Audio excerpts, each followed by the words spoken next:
Every empire in history collapsed the same way, the same 5 steps every single time. And right now, America is on step 4. Now you want to know what those 5 steps are, and you want to know which one America is on right now. But before we get there, we need to go through history because these steps were not written in a book. They were written in blood, over 2,000 years by empires that all believed they were too powerful for the pattern to apply to them. They were all wrong. And the only way to understand what is happening today is to watch it happen before, in slow motion, one empire at a time. 117 AD, the Roman Empire has just reached its maximum size, nearly 2 million square miles of territory across 3 continents. Britain in the north, Egypt in the south, Iraq in the east, Portugal in the west. No empire in the Western world had ever been this large, and no military had ever been this powerful. And then Rome made the decision that every great empire makes at its peak. It decided to protect everything it had conquered, all at once, everywhere, simultaneously. Soldiers on the Rhine, soldiers on the Danube, soldiers in Egypt, in Syria, in Britain, in North Africa. The empire was so large that by the time a message traveled from one border to the other, the crisis it described had already changed. Rome was not losing wars. Rome was winning them everywhere, all the time. And it was still getting weaker. This is step 1, military overextension. Fast forward to the Ottoman Empire, 600 years of dominance across the Middle East, North Africa, and Southern Europe. At its height in the 1500s, the Ottoman Sultan controlled more of the known world than any ruler since Rome. But the Ottoman Empire had already passed step 1 long before, with its armies fighting on 3 fronts simultaneously. Persia to the east, the Habsburgs to the west, the Mediterranean to the south. And 3 simultaneous wars cost money, enormous amounts of it. The treasury that had once funded the greatest military on earth was now being consumed by the military it had created. Taxes rose, trade revenues fell, and the empire began borrowing from European banks, the very same European creditors who were also its geopolitical rivals. By the 1800s, the Ottoman government owed so much money to European creditors that it literally had to ask them for approval to manage its own budget. An empire that had once made Europe tremble was now financially dependent on it. This is step 2, financial drain. The British Empire at its peak in 1920 controlled 24% of the entire Earth's land surface, 412 million people across every continent on the planet, the most powerful navy in history, the world's reserve currency, the center of global trade, finance, and law, and Britain had already passed steps 1 and 2 a generation earlier. Its military was stretched across every continent, and its treasury had been drained by 2 world wars. But Britain still had one thing. Its allies still believed in it. India still fought for it. Australia and Canada still funded it. The Middle East still depended on it. And as long as those relationships held, the empire held. Then World War II ended, and something changed. Britain had won the war, but it had borrowed so much from America to do it that it was still making repayments to Washington until 2006. 61 years after the war ended, India watched Britain struggle and said, if Britain needs to borrow money to survive, it cannot protect us. And in 1947, India left, then Burma, then Ghana, then Malaya. One by one, the Allies looked at the empire and decided it could no longer deliver on its promises. This is step 3, Allies begin to abandon. And now, the Soviet Union. Because this is the step you have been waiting for. The Soviets had already passed steps 1, 2, and 3 by the time Mikhail Gorbachev came to power in 1985.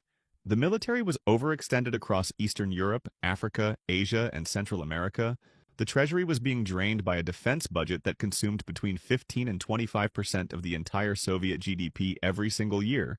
And Soviet allies, Poland, Hungary, Czechoslovakia, East Germany, were increasingly restless, increasingly resentful, increasingly looking for a way out. The Soviets knew all of this, and instead of stopping, they invaded Afghanistan. 10 years, 15,000 Soviet soldiers killed, and the indirect cost was catastrophic. It exposed the Soviet military as beatable. It shattered the myth of invincibility, and it drained morale from an army that was already stretched across a dozen countries simultaneously. And here is the most important detail. At the exact moment the Soviet Union was bleeding in Afghanistan, America was watching quietly from Washington, counting the cost, watching the depletion, understanding that it did not need to defeat the Soviets on a battlefield. It just needed to wait. This is step 4. Too committed to stop, too proud to admit the cost, too powerful to be forced to change, until it is far too late. And now, with all 4 steps visible, look at America in 2026.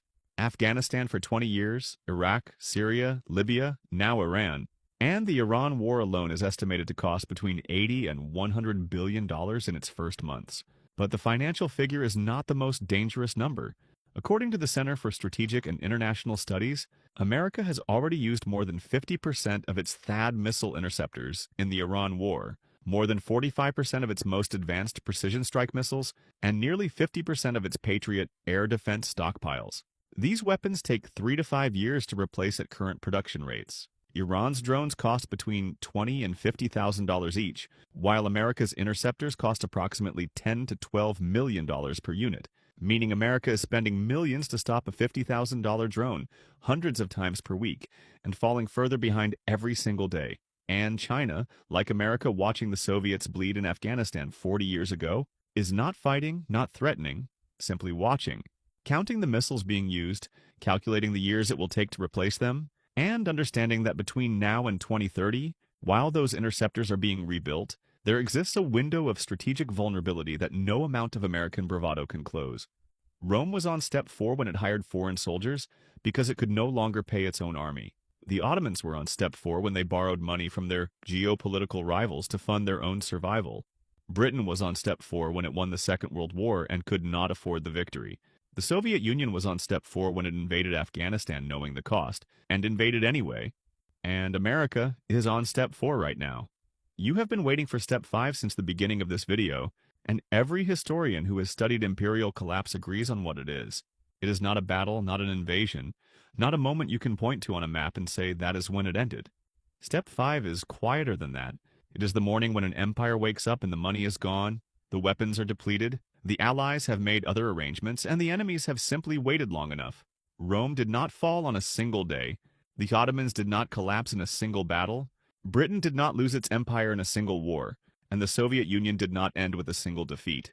They all reached step 5 the same way, gradually, then suddenly, then completely. And step 5 has a name. It is called imperial overstretch. Described by Yale historian Paul Kennedy in his 1987 book, The Rise and Fall of the Great Powers, written as a warning specifically about America, which became a bestseller and then everyone forgot about it.